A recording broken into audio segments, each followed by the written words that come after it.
मुंबई में वकील महमूद आबदी के सहारे ललित मोदी ने रखी सफाई। पिछली यूपीए सरकार पर लगाया फंसाने का आरोप। कहा आईपीएल में सुनिंदर थरूर की हिस्सेदारी का खुलासा होने के बाद से बनाया गया निशाना। यूपीए सरकार ललित मोदी के पीछे हाथ धो के इसलिए पड़ी थी कि यूपीए सरकार के एक बड़े मंत्री शशि थरूर जी, जो बहुत चहीते मंत्री थे, उनको खा गए थे ललित मोदी और उनके पूरे भंडे उन्हीं ने खोल दिए थे। ललित मोदी के वकील ने कहा कानूनी तौर पर यूके में रह रहे ललित मोदी किसी अदालत ने नहीं ठहराया दोषी। ईडी के ब्लू कॉर्नर नोटिस से भी इनकार। वकील आबदी के दावे के बाद ब्लू कॉर्नर नोटिस पर प्रवर्तन निदेशालय ने जारी की सफाई। कहा किसी व्यक्ति को नोटिस जारी नहीं करता प्रवर्तन निदेशालय। 2012 में हवाई अड्डों को जारी हुआ था नोटिस। ललित मोदी पर शिकंजा कसने की तैयारी में प्रवर्तन निदेशालय। 1700 करोड़ के विदेशी मुद्रा कानून उल्लंघन के 16 मामलों में जल्द नोटिस भेजने की तैयारी।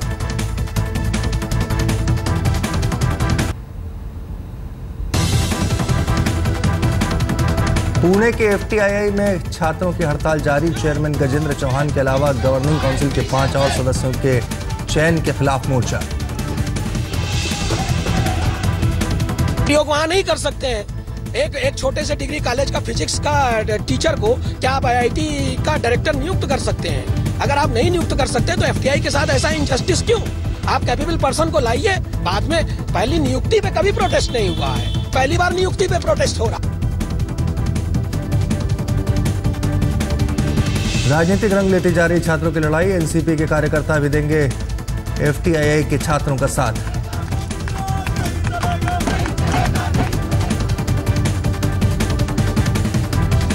ऑडी कार एक्सीडेंट केस की आरोपी वकील जाह्नवी को नहीं मिली कोर्ट से राहत। अब 17 जून को होगी जमानत पर सुनवाई।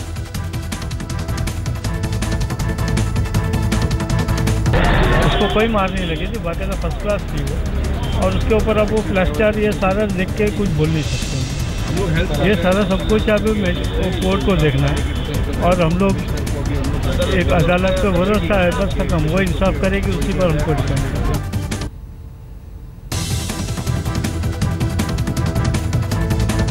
जाह्नवी के वकील ने मेडिकल ग्राउंड पर की जमानत की अपील। जेल में पूरी चिकित्सा सुविधा न मिलने का इल्जाम।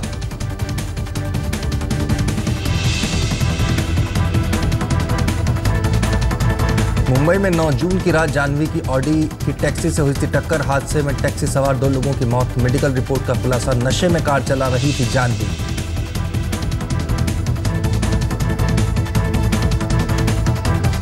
मुंबई में आई मानसून की पहली हाई टाइड। समंदर में 4.51 मीटर ऊंची लहरें। सितंबर तक 9 हाई टाइड्स का अनुमान।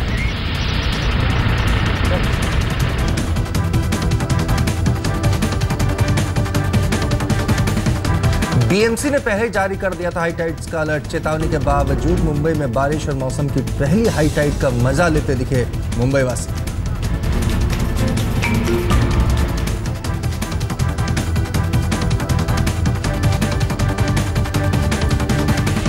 मानसून की बारिश ने बढ़ाई मुंबई के लोगों की मुश्किलें। दक्षिणी मुंबई में कई जगह पर भरा रहा पानी।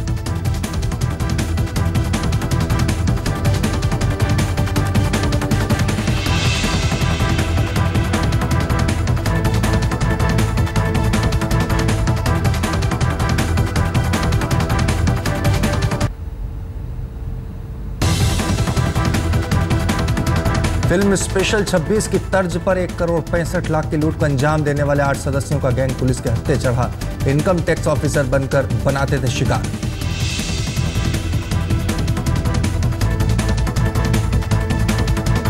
अभी जाहिर है दूसरे के घर में ये पैसा रखा है, इसका मतलब कुछ तो इसमें गड़बड़ है, लेकिन वो गड़बड़ का जो तपास है वो इनकम टैक्स करेगी। रालेगंज सिद्धि में गांव वालों ने मनाया अन्ना हजारे का जन्मदिन। 77 साल के हुए अन्ना हजारे। सीएम देवेंद्र फडणवीस ने अन्ना को दी जन्मदिन की बधाई। ट्विटर पर अन्ना के स्वास्थ्य लंबी उम्र की कामना की।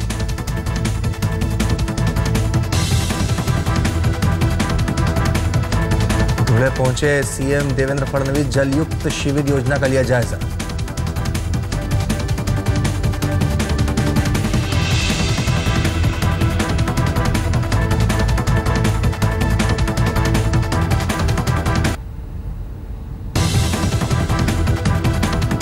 सलमान ने फिल्म बजरंगी भाईजान का दूसरा पोस्टर किया ट्वीट, लिखा ट्रेलर को 3 दिन बाकी। सलमान की बहन अर्पिता ने की अपने भाई की फिल्म प्रेम रतन धन पायो की तस्वीरें ट्वीट, तलवार के साथ शूटिंग में बिजी दिख रहे सलमान। अमिताभ बच्चन पहली बार एक एनिमेटेड सुपर हीरो का किरदार निभाएंगे। एक्स्ट्रा फोर्स नाम की 52 एपिसोड की एनिमेटेड सीरीज छोटे पर्दे पर दिखाई देगी। प्रियंका चोपड़ा 17 जून से शुरू करेंगी फिल्म गंगा जल 2 की शूटिंग, ट्विटर पर दी जानकारी। नमस्कार, मैं हूं वीना नवीन, आप देख रहे हैं मुंबई मेट्रो। 25 खबरों के बाद अब खबरें विस्तार से।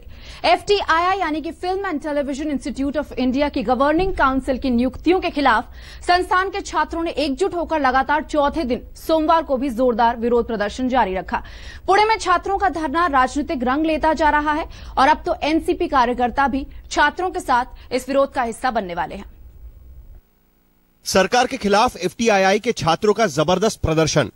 इंस्टीट्यूट की गवर्निंग काउंसिल के अध्यक्ष के अलावा 5 सदस्यों की नियुक्ति को लेकर भड़का FTII छात्रों का गुस्सा। काउंसिल के राजनीतिकरण और नियुक्ति प्रक्रिया को लेकर उठ रहे हैं सवाल। मात्र गजेंद्र सिंह चौहान नहीं है, इसमें मेंबर्स में भी हैं, घईसास जी हैं, शैलेश गुप्ता जी हैं, जिनकी कोई FTI के ही हैं, उनकी कोई उपलब्धियां नहीं है सिनेमा के संदर्भ में, उनसे भी हमारा है विरोध। अन्य मेंबर्स की जो है हम बायोग्राफी और उनकी उपलब्धियों की जानकारी ले रहे हैं, जैसे ही वो उपलब्धियां और जानकारी मिलेंगे हम उस पर भी विरोध जताएंगे। छात्रों की ये नारेबाजी गवर्निंग काउंसिल के लिए नियुक्त हुए अनघा घैसास, डॉक्टर नरेंद्र पाठक, प्रांजल सैकिया, राहुल सोलापुरकर और शैलेश गुप्ता के नामों को लेकर हो रही है। छात्रों का आरोप है कि काउंसिल का भगवाकरण हो रहा है। अब जरा ये भी देख लीजिए कि आखिर इन नामों पर ये आरोप क्यों लगाए जा रहे हैं। अनघा घैसास RSS से जुड़ी हुई है। राम मंदिर पर बनाई गई उनकी फिल्म के बाद उन्हें RSS में पहचान मिली थी। नरेंद्र पाठक महाराष्ट्र में बीजेपी की स्टूडेंट्स यूनियन ABVP के पूर्व अध्यक्ष रह चुके हैं। प्रांजल सैकिया यूं तो NSD के स्टूडेंट रह चुके हैं, लेकिन RSS से जुड़ी संस्कार भारती का कार्यभार संभालते रहे हैं। शैलेश गुप्ता प्रधानमंत्री मोदी की प्रशंसा में शॉर्ट फिल्म बनाने के बाद चर्चा में आए थे। मराठी अभिनेता राहुल सोलापुरकर से बीजेपी की नजदीकी सब जानते हैं। कोल्हापुर सीट से बीजेपी टिकट के मुख्य दावेदार भी वो रह चुके हैं। गजेंद्र चौहान को FTII गवर्निंग काउंसिल का अध्यक्ष बनाए जाने की खबर आने के बाद ही इंस्टीट्यूट का कैंपस धर्मराज युधिष्ठिर नहीं चाहिए, राजनीति FTII साथ साथ नहीं चलेगी जैसे नारों से गूंज उठा है। पिछले 4 दिनों से पुणे का ये कैंपस विरोध की आग में झुलस रहा है। चाहे अडूर जी हो, चाहे श्याम बेनेगल जी हो, हमें हमेशा होता रहता है प्रोटेस्ट। हम स्टूडेंट्स हैं, हम अपनी मांग के अनुरूप प्रोटेस्ट करते रहेंगे। UR अनंत मूर्ति जी के टाइम में भी प्रोटेस्ट हुआ, लेकिन प्रथम दृष्टया कौन व्यक्ति आ रहा है, ये पहली बार FTI में हुआ है कि ऐसे व्यक्ति को नियुक्त किया गया है जिसको हम इस संस्थान की गरिमा के अनुरूप नहीं पहुंचते। पहले नियुक्ति पे विरोध नहीं हुआ है, नियुक्त हो जाने के बाद विभिन्न स्टूडेंट्स के मुद्दों पे विरोध हुआ है। इस जबरदस्त विरोध के बीच माना जा रहा है कि गजेंद्र चौहान मंगलवार को संचालन समिति के अध्यक्ष का कार्यभार संभालने की तारीख तय करने के लिए मुंबई में FTII के डायरेक्टर से मुलाकात करेंगे। मेरा ये आह्वान है सारे स्टूडेंट्स को कि आप एक साथ हमारे साथ बैठे, जो भी विचार है आपके वो हमारे साथ शेयर करें, उसमें से क्या मार्ग निकल सकता है उस पर हम बात करेंगे।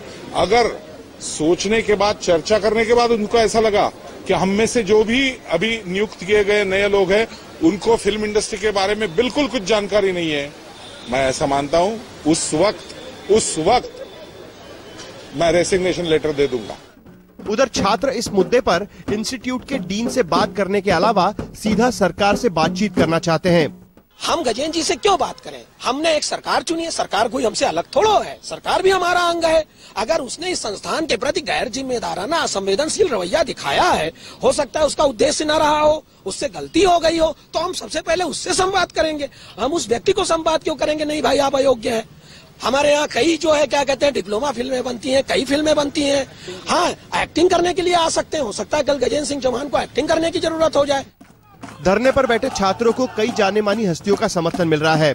बॉलीवुड से ओम पुरी और आनंद पटवर्धन ने छात्रों का खुला समर्थन किया, तो सोशल एक्टिविस्ट योगेंद्र यादव भी संस्थान पहुंच गए हैं। इसके अलावा छात्र YouTube पर गजेंद्र चौहान की फिल्में अपलोड करने के साथ ही इंस्टीट्यूट में उनकी फिल्मों की स्क्रीनिंग भी कर रहे हैं। पुणे से पंकज खेलकर के साथ कमलेश सुतार, मुंबई, आज तक। मुंबई में मानसून की शुरुआत के साथ ही हाई टाइड का सिलसिला भी शुरू हो गया है। हाई टाइड यानी कि समंदर में उठती ऊंची लहरें। वैसे हाई टाइड रोज आती हैं, लेकिन बारिश के साथ समंदर में ऊंची उठने वाली लहरें खतरनाक साबित हो सकती हैं। इसलिए बीएमसी ने बाकायदा समुद्री इलाकों से दूर रहने की चेतावनी जारी कर दी है।